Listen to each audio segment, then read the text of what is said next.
पढ़ेंगे प्राचीन भारतीय इतिहास के स्रोत। मजा आएगा ना।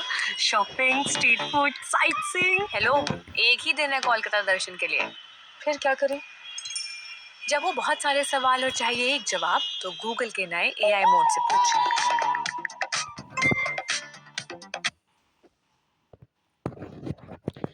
शुक्र ब्राह्मण के सर्जन से संबंधित विभिन्न अनुमान, सूर्य, सूक्त, विवाह, श्लोक आदि सम्मिलित है।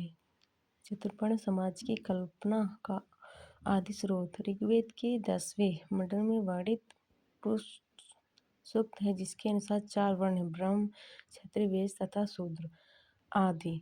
पुरुष ब्रह्म के क्रमशः मुख्य, भुजाओं, जांघों और चरणों से उत्पन्न हुए। धर्मसूत्र 4 प्रमुख जातियों की स्थिति, व्यवसाय, दायित्व, कर्तव्य तथा विशेष अधिकारों में स्पष्ट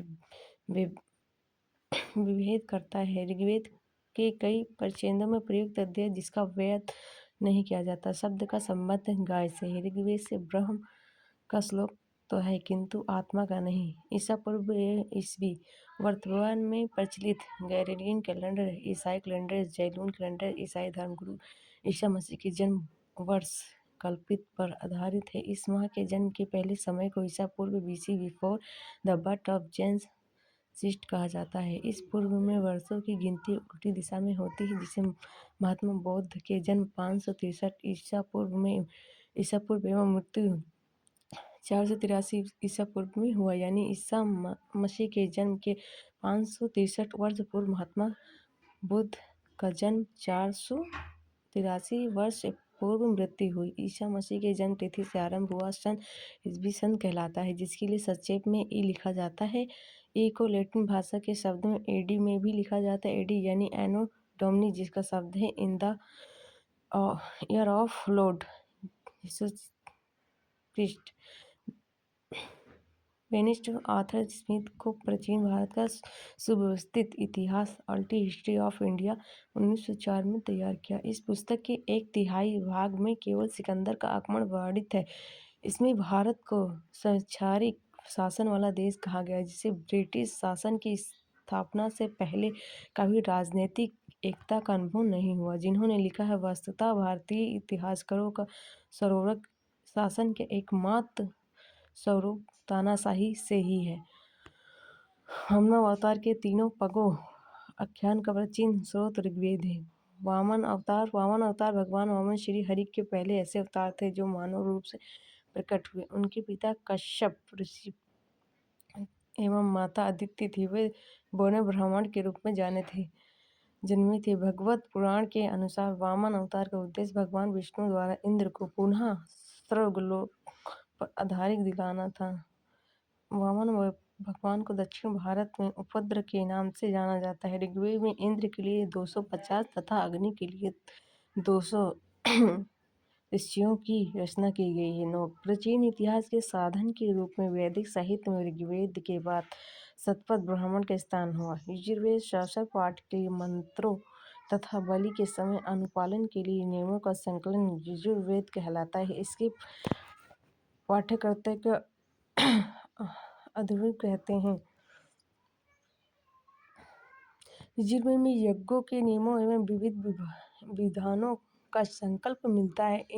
इसमें बलिदान विधि का भी वर्णन है। यह एक ऐसा वेद है जो गद्य एवं पद्य दोनों में है। सम का शाब्दिक अर्थ है गान। इस वेद में मुख्यतः यज्ञों के अवसर पर गाए जाने वाले रचनाओं मंत्र का संकलन है। इसके पाठ्यकृत को उद्धृत कहते हैं। इसका संकलन ऋग्वेद पर आधारित। इसमें 18 से 10 सूक्त हैं जो प्रायः ऋग्वेद के लिए किए गए हैं। इसे भारतीय संगीत का जनक कहा जाता है। यजुर्वेद तथा सामवेद किसी भी विशिष्ट ऐतिहासिक घटना का वर्णन नहीं मिलता है। अर्थवेद ऋषि द्वारा रचित इस वेद में कुल 7 सूक्त हैं, 31 मंत्र तथा लगभग 6000 पद हैं। इसके कुछ मंत्र ऋग्वेद मंत्रों से भी प्राचीनतर है। औषधों का उल्लेख सबसे पहले अथर्ववेद में मिलता है। ऐतिहासिक दृष्टि से अथर्ववेद का महत्व इसमें है, जिसमें सामान्य मनुष्य के विचारों तथा अंधविश्वासों का विवरण मिला है। अर्थवेद का प्रतिनिधि सूक्त माना जाता है। इसमें मानव जीवन में के सभी पंचों ग्रहण, निर्माण, किसी की उन्नति, व्यापारिक मार्गों का गहन खोज, रोग निवारण, सामान्य विवाह तथा प्राण गीतों, राजभक्ति, राजा का चुनाव, बहुत से वनस्पतियों एवं औषधियों, शाप, वशीकरण, प्रायश्चित, मातृभूमि, महात्म्य आदि का विवरण दिए गए। कुछ मंत्रों में जादू टोने का भी वर्णन है। अर्थवेद में परीक्षित को कुरुओं का राजा कहा गया तथा कौरव देश के समृद्धि का अच्छा चित्रण मिलता है। इसमें सभा एवं सिमती के प्रजापति की दो पुत्रियां कहा गया है। वेदों को भी कई शाखाएं हैं जो वैदिक अध्ययन और व्याख्या से जुड़े हैं।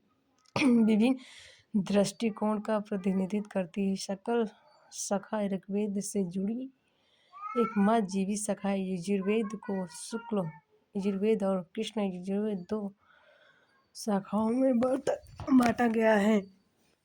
मध्यदिन और कर्ण शुक्ल यजुर्वेद अथवा वैजयंती साहित्य की शाखाएं हैं। कृष्ण यजुर्वेद से जुड़ी शाखाएं कठक, कष्टकल, मंत्रणा और तैत्तिरीय, कथुम, रणनीय एवं जैमिनीय एवं तालवकर समवेद की शाखाएं हैं। अर्थवेद की शाखाएं शौनक और पैपलाद है।